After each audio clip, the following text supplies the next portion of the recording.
Olá, amigas e amigos, tudo bem? Professor Márcio Gomes com vocês, o seu professor de atualidades. Sejam muito bem-vindas e muito bem-vindos ao nosso Giro da Semana. Hoje apresentarei alguns dos principais fatos noticiados entre os dias 10 e 16 de maio de 2026. Importante, o Giro da Semana não é uma simples apresentação dos fatos. É muito mais do que isso. Nesta aula, entenderemos como esses fatos aparecem em questões de prova. E o primeiro tópico da aula de hoje envolve geopolítica, política internacional. Leia a manchete com bastante calma. Pegue aí a sua caneta de anotação, porque faremos vários rabiscos. Trump é o presidente dos Estados Unidos, Donald Trump, posta um mapa da Venezuela como o 51º estado dos Estados Unidos. Peraí, Márcio, deixa eu ver se eu entendi. O Trump fez uma postagem em que a Venezuela aparece como um estado dos Estados Unidos? Perfeitamente. É isso mesmo que você entendeu. Ele fez essa postagem em sua rede social. Primeiro ponto de destaque. Banca pode perguntar: qual país foi assinalado, foi marcado pelo presidente Donald Trump como um possível estado dos Estados Unidos? Venezuela. Lembro ainda que em outras oportunidades Trump fez algo semelhante. Quer que eu lembre? Caso do Canadá. Quando assumiu a presidência, o presidente afirmou: olha, o Canadá poderia ser incorporado como um estado dos Estados Unidos. Também sinalizou algo semelhante em relação à Groenlândia. Agora, a vez da Venezuela. Para entendermos melhor a situação, um breve resgate de atualidades. O que acontece no mês de janeiro? Janeiro de 2026. Janeiro de 26. Os Estados Unidos realizam uma invasão no território venezuelano e capturam Nicolás Maduro, presidente, até então, né? Presidente da Venezuela. Algo assim rápido, uma missão sem erros, exitosa. Os Estados Unidos acusam Maduro de ser um narcoterrorista, de favorecer redes que levam cocaína até os Estados Unidos, de fortalecer alguns grupos criminosos com armas, facilitar esse fluxo. Há também uma contestação dos Estados Unidos em relação à eleição venezuelana de 2024, que Maduro seria um presidente ilegítimo. Então são discussões de cunho político, existem discussões aí na área da segurança. No entanto, não vamos desprezar também o aspecto econômico. A Venezuela é detentora das maiores reservas de petróleo comprovadas. Desde que os Estados Unidos capturaram Maduro, tem ocorrido, e vamos ser bem ponderado nessa fala, tem ocorrido uma aproximação Venezuela e Estados Unidos. Em que sentido? Restabeleceram relações diplomáticas. Quem assumiu a presidência na Venezuela foi Delcy Rodrigues, que era a vice do Nicolás Maduro. Os Estados Unidos retiraram as sanções que existiam contra Delcy Rodrigues. E quem tem articulado, controlado a comercialização do petróleo venezuelano são os Estados Unidos. E aí, segundo essa reportagem da Fox News, o petróleo venezuelano, as reservas venezuelanas, seriam o principal motivo por trás dessa ideia de Trump. Então, sim, Trump sinalizou que a Venezuela poderia se tornar parte dos Estados Unidos. Caneta vermelha. Não tem validade jurídica, isso não aconteceu. Foi uma postagem suficiente para movimentar esse xadrez geopolítico. Segundo fato da nossa aula, envolve economia nacional. Existem algumas plataformas de vendas, várias plataformas, né, de vendas no meio digital. Shein, Shopee, me ajudem aí, AliExpress, entre outras. Bom, essas plataformas situadas em outros países, você compra um produto lá, então, e esse produto ingressa no território brasileiro. Até 2024, produtos importados que tinham um valor de até $50, eles eram isentos de um imposto de importação. Então, quer um exemplo? Você gostou lá de uma blusinha, vou até usar o termo blusinha para falar depois da legislação. Você gostou de uma blusinha, de uma camiseta, de um aparelho de barbear, gostou? Preço dele, R$75. R$75 é um valor inferior a $50. Tudo bem? Se inferior a $50, então não tinha imposto de importação e ele chegava com uma carga tributária zerada. No entanto, vamos dizer assim, esse modo de operação de importação de compras de até $50 sofreu um processo de alteração. Passou a ser tributado, passou a ser taxado. O apelido que essa taxa recebeu, taxa das blusinhas. Foi o momento em que o ministro da Economia no Brasil, o ministro da Fazenda, que era o Fernando Haddad, recebeu vários apelidos, né? Teve taxado, teve os memes, o Brasil adora meme, não é? Então recebeu essa taxa. Passou a ser taxado. Qual era a justificativa? Precisamos proteger o varejo nacional, as empresas locais que competem com esses produtos estrangeiros. Essa era uma justificativa. Por outro lado, havia um grupo que questionava, afirmando que tal taxação prejudicaria principalmente os grupos de menor poder aquisitivo, porque eram itens de até $50. Então, no Brasil polarizado, vocês já imaginam o tamanho do debate. Mas a taxa foi implantada. Então, como que ficou quando a taxa foi implantada? Você comprava aquela mesma blusinha por R$75, e antes era isento. Vinha agora um tributo de 20%. Foi uma taxação de 20%. Esse é o montante. Já vi banca cobrar montante, hein? Atenção. Aí depois entrava, então, também o ICMS. Você chegava a R$90 e era cobrado o ICMS, um imposto de caráter estadual. Beleza? Resumo da operação. A blusinha que custava R$75 antes da taxa das blusinhas, passa a custar R$108,43. Ficou mais caro. Beleza? Como eu disse, foi uma medida que dividiu opiniões. Agora, em 2026, anúncio do governo federal. Fim, retirada, extinção da taxa das blusinhas. Isso por meio de uma medida provisória. Como que fica? R$75, né? R$75. Imposto de importação? Não tem, isento. Ficam R$75. Mas o ICMS, que é um imposto estadual, ele permanece. Então essa blusinha agora passará a custar R$90,36.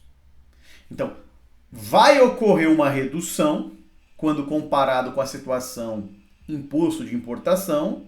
No entanto, essa redução não volta a um cenário remessa conforme, porque o ICMS permanece. Então, essa grande alteração. Vale a pena ficar de olho nesse assunto. Na oportunidade em que ela foi criada, muitas bancas utilizaram o tema em questões de prova. Opa! Tema que vai ganhar muito noticiário nos próximos meses e até no comecinho de 2027. Aumenta a chance de El Niño. Márcio, mas afinal o que é o El Niño? Então vamos de conceito. Se a sua prova trabalhar atualidades numa perspectiva de conhecimentos gerais, é possível que apareça o conceito. Por que não? El Niño é um aquecimento anormal das águas do Oceano Pacífico, ali na região equatorial, perto da linha do Equador. Então, um aquecimento anormal das águas do Pacífico é a grande característica de formação do El Niño. O El Niño ele não tem um período de recorrência certinho, varia de 2 a 7 anos. O último El Niño foi registrado entre os anos de 2023 e 2024. Tá? Entre 2023 e 2024. Quais as suas consequências globais, primeiro? Anos de El Niño tendem a registrar temperaturas mais elevadas. Se você soma isso ao processo de aquecimento global, podemos esperar agora para o segundo semestre de 2022, primeiro semestre de 2027, temperaturas elevadíssimas. Tá? Então influencia a temperatura global. No Brasil, características marcantes. Sul do Brasil, chuvas acima da média. Então, Brasil, no sul do Brasil, Rio Grande do Sul, Santa Catarina, fica mais chuvoso. Beleza? Regiões norte e nordeste, seca. Marcos, o nordeste já é seco. Seca mais intensa. Seca no norte. No episódio 23 e 24, alguns rios praticamente sumiram. Vamos lembrar que 2023 e 2024 tivemos depois, no final ali do processo do El Niño, aquelas queimadas em grande parte do Brasil. Então pense em seca em norte e nordeste. Sudeste, temperaturas elevadíssimas. Sudeste e centro-oeste, temperaturas acima da média. Então um pouquinho do El Niño. A probabilidade, já para começar em maio, julho, é de 82%, segundo a agência dos Estados Unidos, e para o início de 2027 foi estimada em 96%. Então, aumenta a chance de El Niño, isso preocupa o setor agropecuário, né? Os impactos adversos do El Niño nesse setor, com temperaturas elevadas e secas em algumas regiões. Opa, volta um pouquinho para o cenário geopolítico. Encontro entre os presidentes das duas maiores potências atuais. Potências econômicas, potências geopolíticas. De um lado, Donald Trump, presidente dos Estados Unidos. Do outro, Xi Jinping, presidente da China. Vou fazer um resgate. Alguns teóricos afirmam existir, e aí teorizam isso, tá? Uma guerra comercial entre China e Estados Unidos. Márcio, não precisa ser teórico. Eu noto isso nas tarifas, nas barreiras. Perfeito, não precisa ser teórico. Há uma guerra comercial entre Estados Unidos e China. Aí eu volto aos teóricos, que alguns teóricos analistas chamam de Guerra Fria 2.0. Tudo bem? Tá. Embora exista essa disputa, na economia globalizada ocorre uma interdependência entre os países. Dessa forma, os Estados Unidos dependem da China em alguns aspectos e a China depende dos Estados Unidos em outros aspectos. Se existir a mínima estabilidade, então, entre esses países, pode haver ganhos de ambas as partes. É em meio a esse cenário que a reunião ocorreu. E aí a banca pode perguntar, vislumbro, quais líderes de duas potências que travam uma disputa comercial se reuniram? China e Estados Unidos. Donald Trump e Xi Jinping. Segunda pergunta, em que local foi essa reunião? Aí vai ter a opção Casa Branca, em um fórum da ONU, em Pequim. Essa frase eu gosto muito. É uma tentativa de estabelecer uma competição com estabilidade.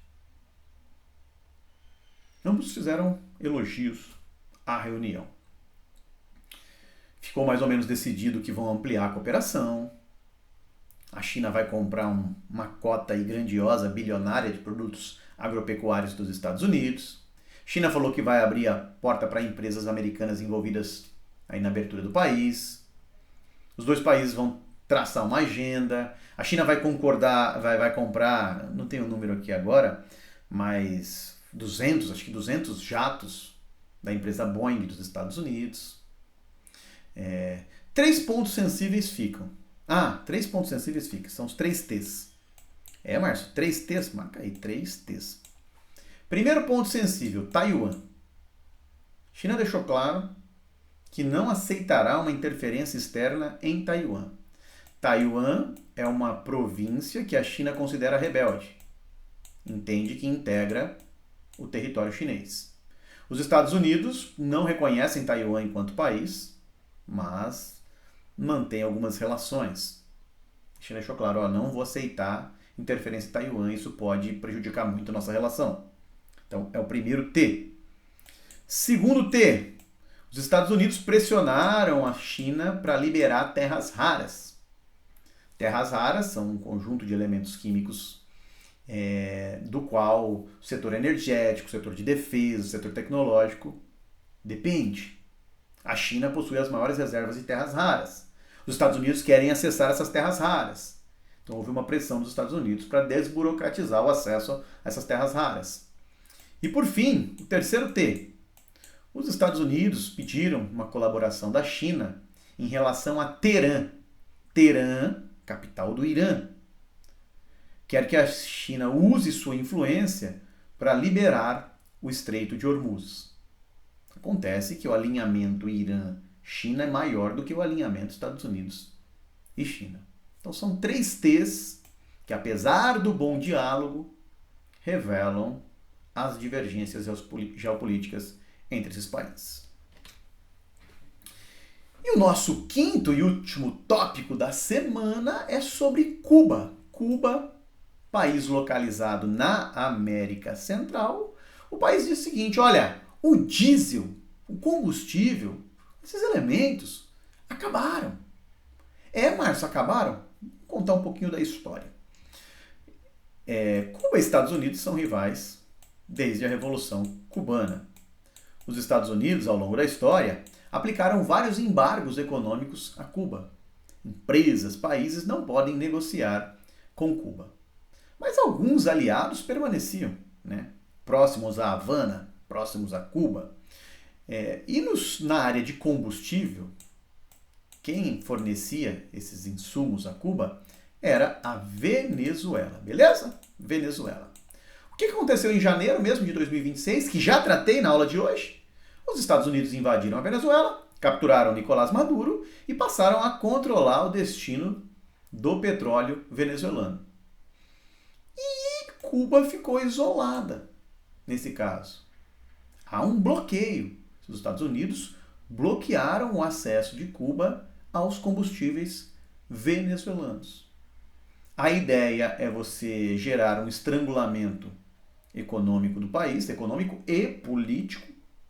A economia de Cuba é bem sensível, gerar um estrangulamento político para pressionar depois uma reforma, uma mudança política e econômica.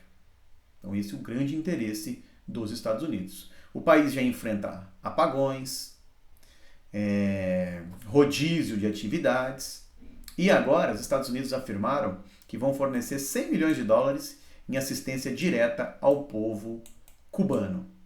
E esse dinheiro vai ser distribuído ou pela igreja ou por organizações humanitárias independentes. Então, Cuba vive uma das crises econômicas mais fortes da sua história, com a ausência aí de combustíveis.